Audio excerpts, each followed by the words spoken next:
Okay, so I think it's pretty important to note here that before I really start doing anything, that I am a Pokemon fan. I feel like it's just important to note that I just don't like the way that Sword and Shield is going, and that's my main point here. I am not attacking the rest of the Pokemon games. I mean, maybe in like some instances I will be criticizing them for specific things that they are doing, but my intent here is not to just completely bash the Pokemon games. I just want to voice my opinion on the new Pokemon games because as a fan, I am not happy with what I'm seeing at all. Okay, so let's begin our first basic overview.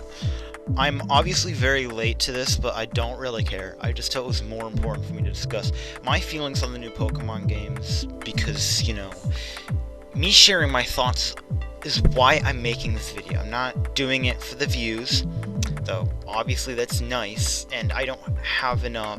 YouTube won't let me make any money off of this because as of making this I have 103 subscribers and they don't like that. So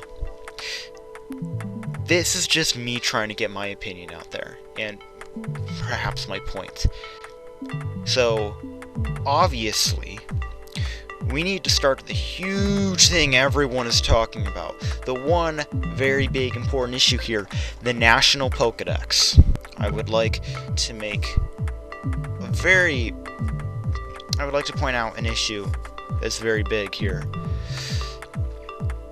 Bringing the National Pokedex back is not really going to make people want to buy the game again. Will it make it more appealing? Yeah, it will make the game a lot more appealing, especially to people who are already looking to buy it. But that's not, like, at this point, it won't be appealing enough. It won't be enough to bring it back. It's because when you compare it to other games on the Switch, it looks lackluster and dull, and like little effort was put into it. This is important for later, but I'm just going over my main points here, so don't expect me to go much in depth right now. The important thing here you need to know is that the National Dex itself is not going to make people want to buy the game all of a sudden. In fact, at this point, the National Dex is directly important to the debate, but not because people want all their Pokemon. At this point, it's like the Pokemon aren't even the main subject of the controversy. If you like put a bring back the National Dex hashtag on any Pokemon post on Twitter and mention how the game looks and you don't like it, you will get accused of nitpicking. Well, maybe not nitpicking directly, but people will be like, oh hey, it looks just as good as other Switch games. Which it does not. As mentioned earlier, when compared side by side with many... Okay, I said it looked lackluster earlier, but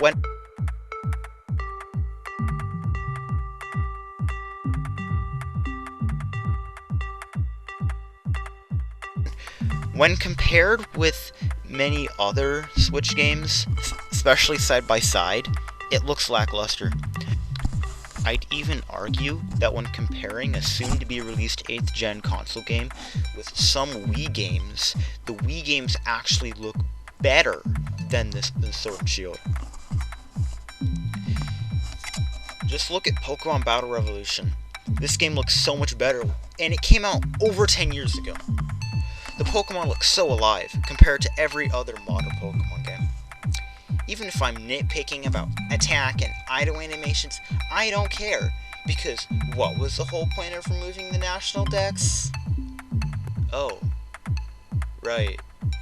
But with the transition to the Nintendo Switch hardware, with its, it being much more powerful, allowing us to be much more expressive with each of the individual Pokemon. So if the whole point of removing the National Pokedex was to be much more expressive with each of the individual Pokemon, why do they still look like they're bored? Or want to die? This is just being lazy, and expecting us to accept what they feed us. This next issue is the max raid battles. Dynamax is a boring gimmick. The point is you make your Pokemon larger and they get a health boost. That's it. That honestly sounds pretty uninteresting, but at least they tried, or kind of tried to make it cool. Unfortunately for them, it comes off as even more boring.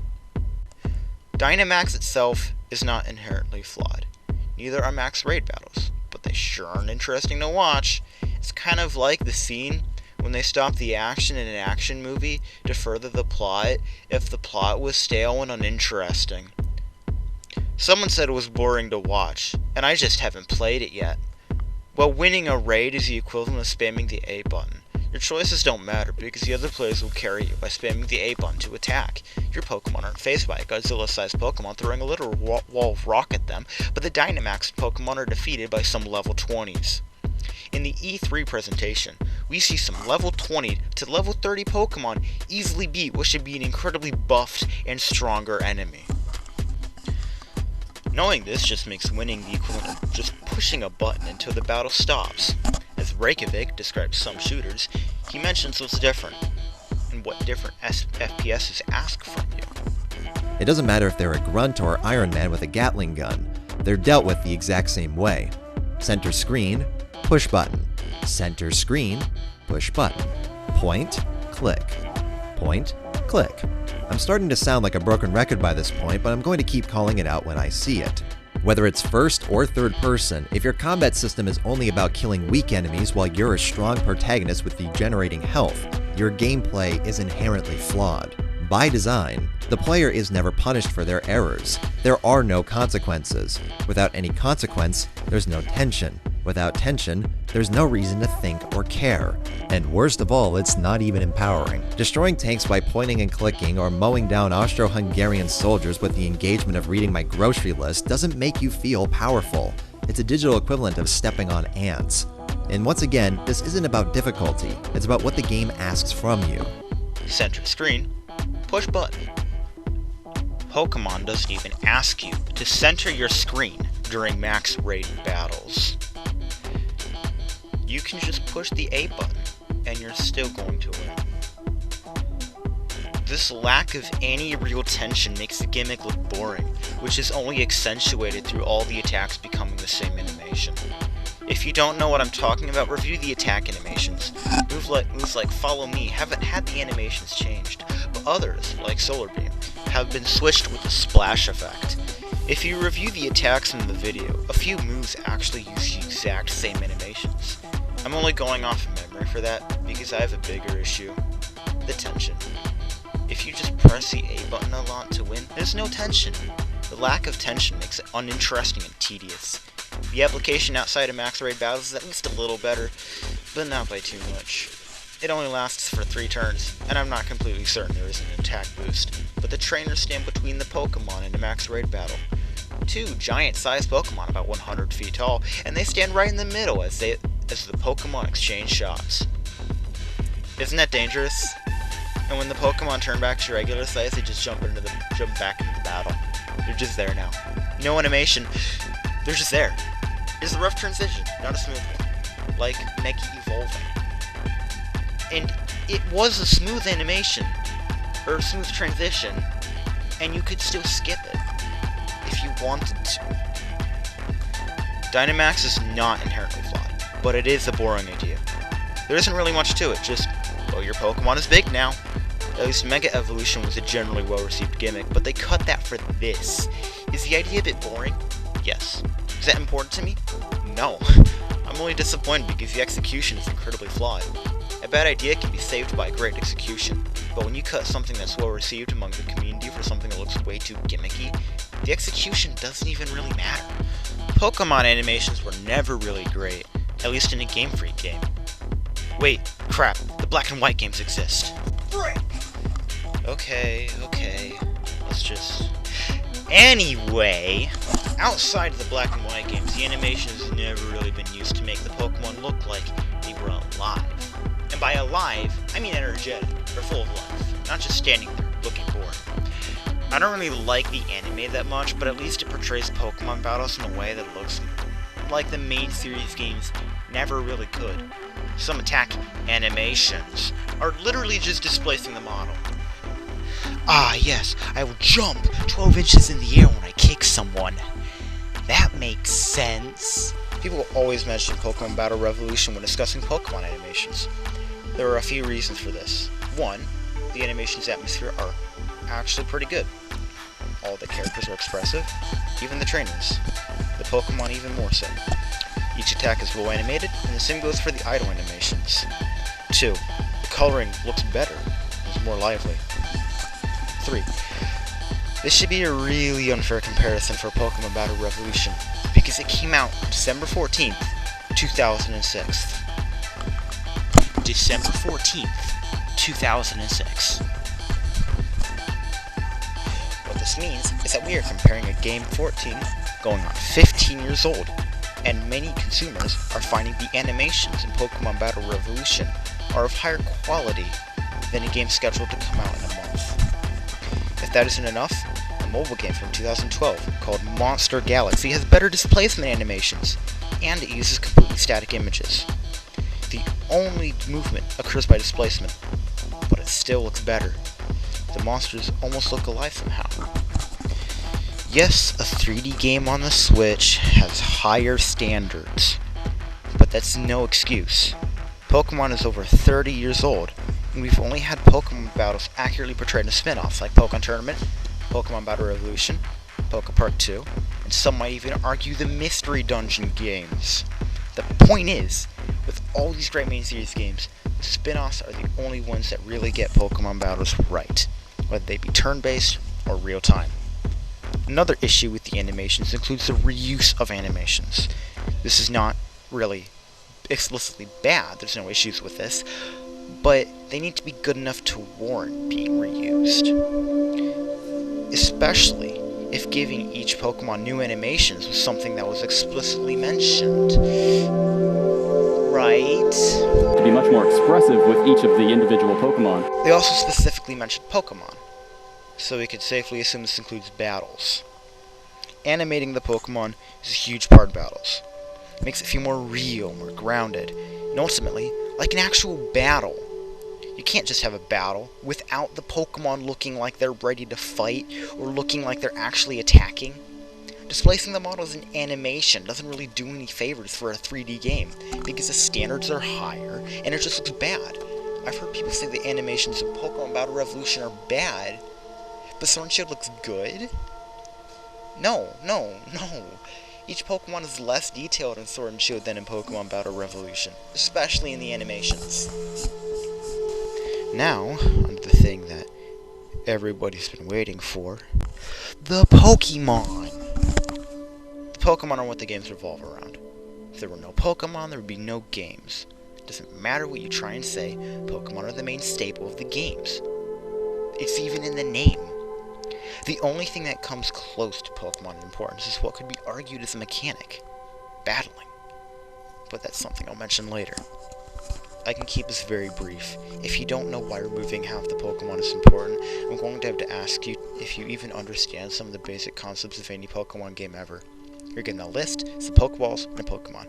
And we've had this so hard into our heads, we stopped thinking about what these do, no matter what Pokeballs we were given, and we skipped to thinking immediately about catching our first Pokemon.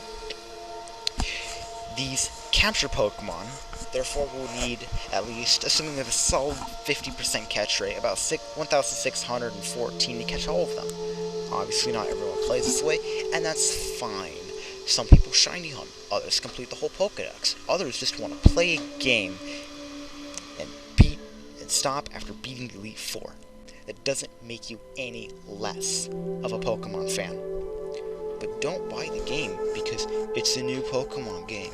You're essentially saying, I only buy this brand because it's from this brand, not that other brand. It's mindless consumerism. It's literally like when everyone says, I didn't buy the new Call of Duty, even though it makes millions every new game. No one says they eat at McDonald's, but obviously someone is. Don't ask questions. Just consume product and then get excited for next product. Now onto the actual newer Pokemon. All the designs look pretty good. S tier at best, maybe C tier at worst. It almost feels ironic how the new Pokemon are what looks to be the best part of these games so far. It's almost sad that some of them might be cut from the next game.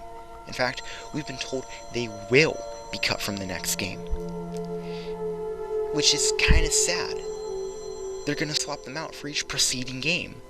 If the Pokemon are the biggest and most important part of the entire games, they should be treated as such. They shouldn't be treated like they could just be cut for no real reason. Each Pokemon is someone's favorite, so it would be impossible not to disappoint someone. It's dumb how the catchphrase, "gotta catch 'em all," is the international slogan. And it's just dumb how they act like how Game Freak acts like the catchphrase is just, "gotta catch some of them." If the point is to catch them all, at least act like it. Battles. Pokemon battles are obviously important to the franchise. They appear in everything from the anime to most spin-offs to even cinematic trailers, showcasing what each Pokemon is capable of. They feel very powerful. Then you play the main series games. It goes from something that looks like it can do serious damage to any opponent. Translates into a vertical hop and a lame particle effect. It's not that the effect is just lame. It's been reused for the last few years. Battles go hand in hand with the animations, so it makes the battles feel more exciting, gives depth, and expresses energy. You really understand Surf when you see its animation in Pokemon Battle Revolution. You can see how Hyper Beam is so powerful when you see it fire at its target, and then Grand shows the Pokemon planting itself into the ground. It's important to keep these animations somewhat fresh, as to not look boring, and reusing them for the entirety of the 3DS era, and beginning the Switch's run. We will have seen the same animation for 7 years. It's a long time to go just seeing Blaziken do a short little hop as an animation. If you've ever watched the anime, the attacks are generally a lot more expressive or detailed. Well, with the anime, they can afford to animate each specific encounter. And you know what? You're right. But if you look at Skyrim, which by the way is on the Switch, they animated special kills like hitting someone multiple times with a greatsword or sneak attacks with a knife. And if I say anything else about it, I'll get demonetized. Not that that matters anyway, but still, there's some great animations there, like the Vampire Lord, which is just a DLC customization, but it has specific attacks and animations. These make the battles feel a lot more dynamic. Pokemon battles could also feel a lot more dynamic if they had better animations. This might be the battle segment, but animations aren't important to battles. The formula is so generic at this point, there doesn't seem to be much to change it. They don't want to change it at all. So I guess there won't be any big formula changes in the foreseeable future, but the battles could still feel dynamic. And once again, the mechanic is only flawed through the laziness of the execution, not the mechanic itself. And believe me, it is flawed if we've seen the same thing for 7 years. And this is really sad because it's a main mechanic behind literally the entire series, the majority of the spin-offs, and even the anime and movies. They say if it isn't broken, don't fix it. But I feel that if it is broken, you'd better start fixing it. Optimization. Game Freak is an experienced company, right? They're worth at least a few $1 billion, and have been developing games for 30 years. I think they know what they're doing, right? Well, it's pretty well known that Lily, a character from Ultra Sun and Ultra Moon, has her model placed in every single instance. So instead of just calling her model, it's stored in every single instance it was required in. This is something I did in my game design class a few years ago, sure. But this is a AAA developer, not some kid writing a game that has very little depth in any way, shape, or form. And if you don't think they are, Pokemon is worth more than Star Wars. And guess who makes the games? Game Freak. And games sold, or game units sold, are second only to Mario. I'd say they're pretty experienced. If they have this much experience and money, I think it goes without saying they can afford to save space by culling the models when needed, instead of wasting space by storing them in every single environment they'd be needed in. They would be able to do that. And if you watch the E3 demo, even without all the Pokemon that will be included in the game, battle encounters lag considerably, freezing for about a second each time. This is not acceptable, and to claim otherwise would show poor taste and quality. A Game Freak has so much experience, they should know how to optimize their games correctly. Now here's some excuses.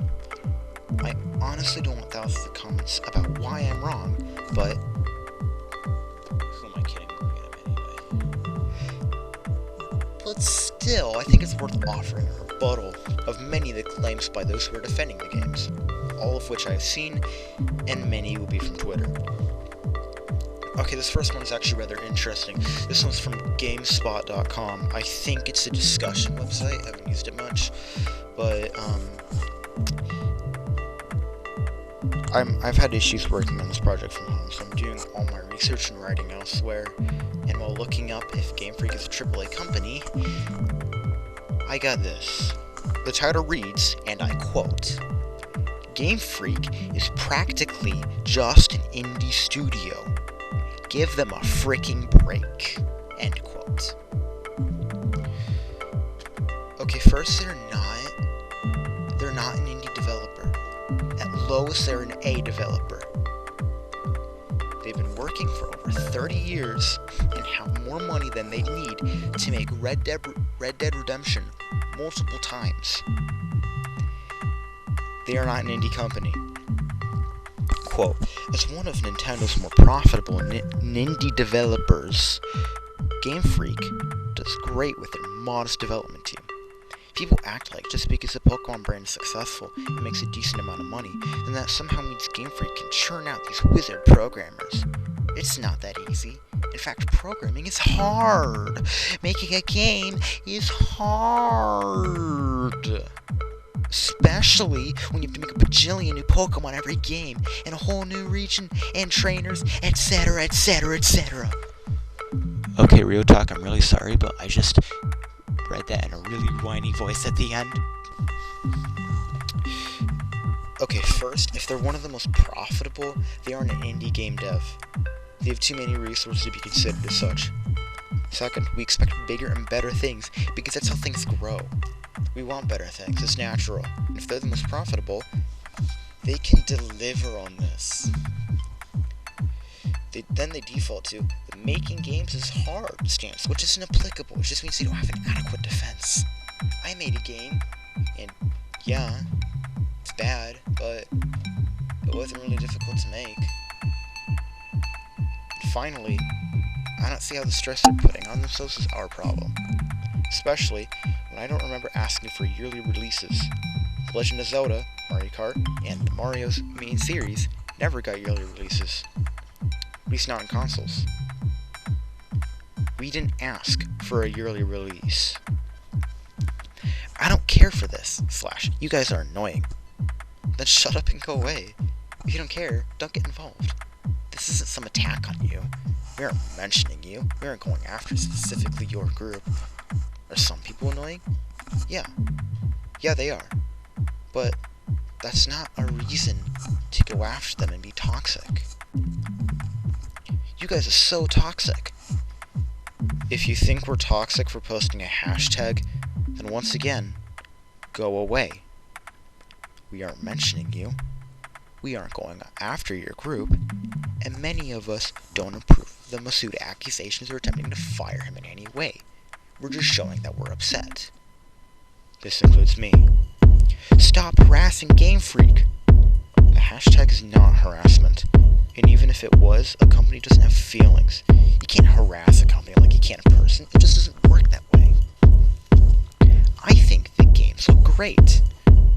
Well, I think they don't. Especially not for the standards set by Breath of the Wild, Xenoblade Chronicles, Astral Chain, and Super Mario Odyssey. There isn't enough storage space. First, Game Freak never said this is one of the reasons for the cut.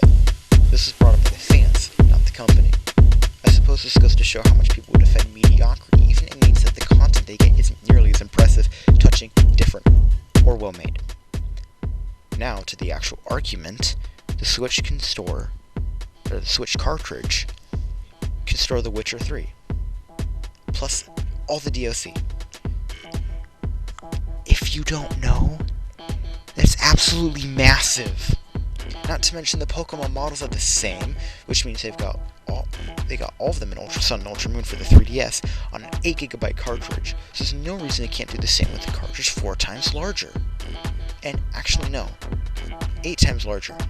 The Witcher 3 is 50GB, and the Blood and Wine DLC is an extra 10. This is not a legitimate reason.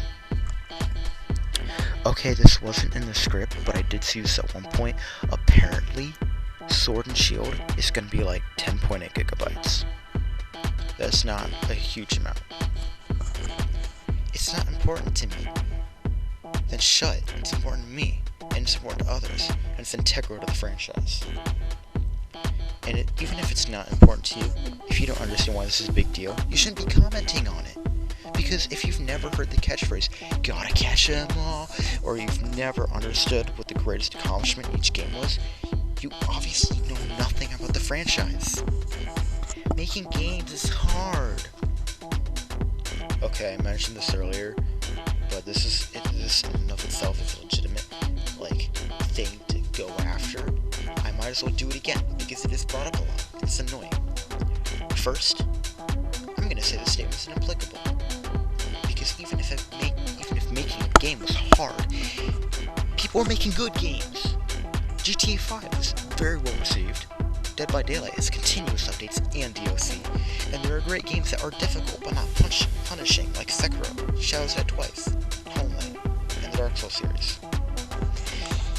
Not to mention the numerous indie games on the market.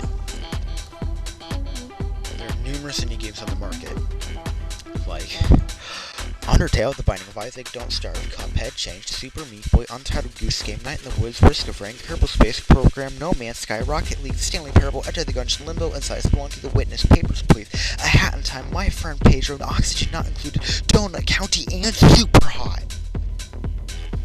Yes, those are all indie games. And I could go on, and on, and on. I haven't even scratched the surface of what's in the indie game market.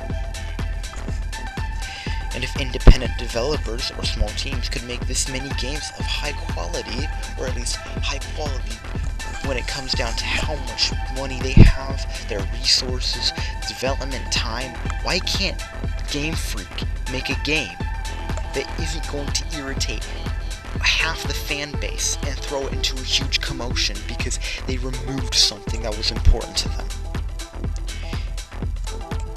I didn't include Hollow Knight or Dead by Daylight on the list though, because I mentioned them earlier. So yes, those are technically all indie games. Just because it's hard doesn't mean it can't be done. It just means that if you can't do it, someone else is going to do it for you. If it were easy, everyone would do it. Okay. It's the best looking main series game. Honestly, hope it's the best looking game in the series, especially when it's on the best hardware system Nintendo's produced. But were they also working on Town? Again, how's this our problem? If they can't be adequately prepared, I think that says something about them. It says the product isn't important to them. You'll buy the game anyway. No. No, I won't. It's just a game. This is inapplicable. Just because it's a game doesn't mean we can't get upset about it. This is the part where I tell you how I feel about the games. This right here, or maybe this entire video, is my own opinion, but this right here, specifically, 100% my opinion. I would give my reasoning, but feel free to take whatever I say with a grain of salt. This whole thing may have been essentially just an editorial, but this next part is exactly why I personally dislike Sword and Shield. So let's start at the beginning. The beginning of this was, let's go Pikachu, let's go Eevee. Remember how this went down? Yeah. I defended these games. I was never really, like, overtly vocal about it. Like, just saying, oh, Let's Go games are fine. I mostly did it in my mind, but if someone said something, I would say, oh, hey, these games weren't meant to be main series games. These games weren't really meant for us, the hardcore players, or at least the people who enjoyed the games for years and years. They were meant to be, like, kind of piggybacking off the success of Pokemon Go. I made sure to say that. So I did mention it to a few people, and it was a smart move to do this, to try to bring people into the actual official games. I personally didn't care, because I knew the next game was for the hardcore fans, those who had sunk hundreds of hours in each game, those who took up the challenge, the Nuzlocke challenge, one of the most grueling tasks any professional Pokemon trainer in the games could do. I mean, like, other than beating Omega Ruby or, like, Emerald with just a Mudkip, but even so, it's exciting. I was excited, mainly because I was ready. I was ready for an official main series game on the Switch. Then E3 happened. I'm never really one to critique games based on how they look, but man, for removing a lot of the Pokemon, the game looks awful. Removing Pokemon was supposed to be a game for the ultimate fans, those who love shiny hunting and completing the national dex, was a punch in the face. It's betrayal.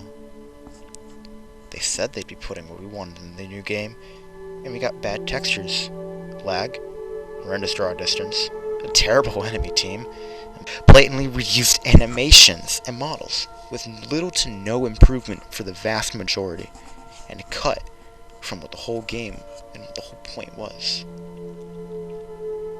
That's why I don't like Sword and Shield.